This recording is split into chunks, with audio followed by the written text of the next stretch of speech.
All right, so today we're going to talk about phone etiquette and what it means and how it works and what's the benefit to you, right? So first and foremost, we got to make sure that a couple things are happening. One, we have to make sure that our voicemail is active and working. And any voicemail that we have is a professional voicemail, not a bunch of songs that are inappropriate, not a joke trying to string people along, because once an employer calls and that's what they get, they will not call back again. Secondly, if your voicemail is full, empty it. I get it. You don't always check your voicemails, but if you're going to be looking for work, you're going to get voicemails. So you want to make sure you take advantage of those opportunities. If not, they're going to disappear really quickly. So let's talk about if you're going to leave a voicemail. Say you call somebody because it's a potential lead and you leave a voicemail. And I hear all the time, my students tell me, well, I left you a voicemail and you didn't call me back. And I go through my voicemails and either one, they really didn't leave a voicemail, or two, you left a message that sounds something like this. Hey, it's me. I want to see what's going on. Give me a call when you get a chance. I don't know who me is, and I don't have me's number. So I can't call me back. Just letting you know. Or worse, it's John. I only know like one or two Johns, right? So you need to leave a detailed voice message. That means, hi, this is Manuel. I'm calling from Sacramento Job Corps concerning this position. You can reach me at this number. Say it one more time. You can reach me at this number. It's about 3 o'clock in the afternoon. I look forward to hearing from you soon. Thank you and have a great day. End the conversation.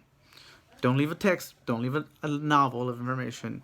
Who I am, where I'm calling from, what I'm calling about, my number, what time it is. Please call me back. That's all you gotta do. Secondly, say for example you are in trade and your trade instructor gives you a number of an employer to call. And you call and you're like, what do you mean I gotta call? Call him and ask him about the job. I've already talked to him, but he needs to talk to you. Oh, okay. One, put your game face on. Put your game face on like you're gonna have a serious conversation. Don't go in there like you're unsure about something. You need to be a little bit confident, right? Your tone has to show that one, that you're you and you're ready to work, and two, that you're excited about the opportunity. Because a lot of times my students will be like, well, I am who I am. I'm not really excited. But I talk to employers, I'm like, I wish they were a little bit more excited about this thing. Because I got people lined up, and skill-wise, they're kind of all in the same boat. I'm going to take the guy who I'm excited to talk to. And the guy who's kind of not interested, kind of trying to play it cool, it's not my guy. Because he's not showing interest that I need. So if you call and your conversation may go something like this, and you call, they answer, and they start with like, this is John, what do you need? I'm calling about the job. I'm calling about the job doesn't help. Hi, this is Manuel. I'm calling from Sacramento Job Corps. Andy asked me to give you a call about the plastering position. To the point, quick, confident. You got to make it happen, right? Because like I'm calling about the job. What job? Like you have to understand they are busy with their own crews, with jobs, with budgets, with people, with their bosses. There's a ton of stuff going through their head in the moment. So the more vague you are about something and the more they have to put extra thought into it, they're going to sound frustrated. Now, I'm not saying they are angry or upset at you. And that's the second thing you have to do. You got to take all emotion out of this. Because if he's like, dude, I don't know what job, get to the point. That is not an angry at you. That is, I have a lot on my plate. Help me help you. So you need to be very clear about what it is.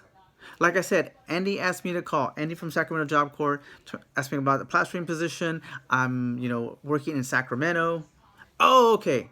So it'll just trigger things, and then it's all about like. So he asked me about the position. What do I need? I've got tools. I got this. I got my training. I got OSHA. I got all these things. What else do I need to do to for you to consider me to come in and talk to you about this position? And he'll say, call me back and leave a text, leave me a voicemail, write down your information, or they'll make time. So the other thing about phone calls, People sound busy all the time until it's something they need to hear. So I'll be the first to tell you, I've called students who told me they were so busy, I can't do this, I don't really have time right now, and I just keep talking. If it's that busy, they will literally tell me, dude, I can't talk anymore, and hang up on me. And it's happened. But I'll be honest with you, more times than not, they'll keep talking because there's something in it for them. And then when they can't talk anymore, they'll let me know. Because I've had two students who I get on the phone, I said, I've got a couple of pieces of information I need to go over with you. And we've been on that phone call for well over an hour. I'm not saying you're going to be on a phone call for an hour. I'm just saying people will tell you they're busy all the time.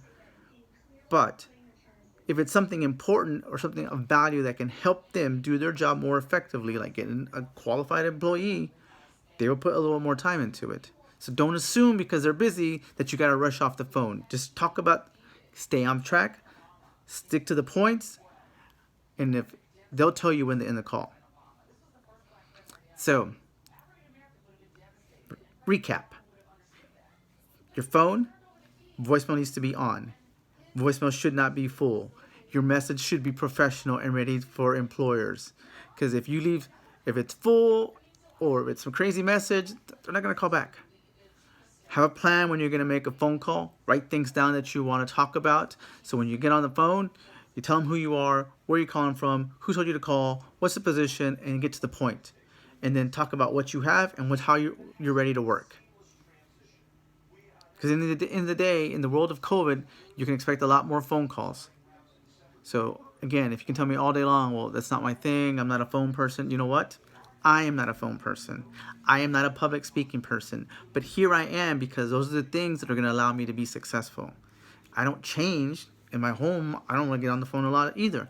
But if I need to be on the phone on a regular basis, I will be on the phone on a regular basis to be successful. Because those are the things that I adapt towards success. And what I want you to do is think about adapting towards success. So, phone etiquette. And then we can have follow-ups on how that would look like in the future. And then we'll move on to more topics on how this goes. Thanks. Have a good day.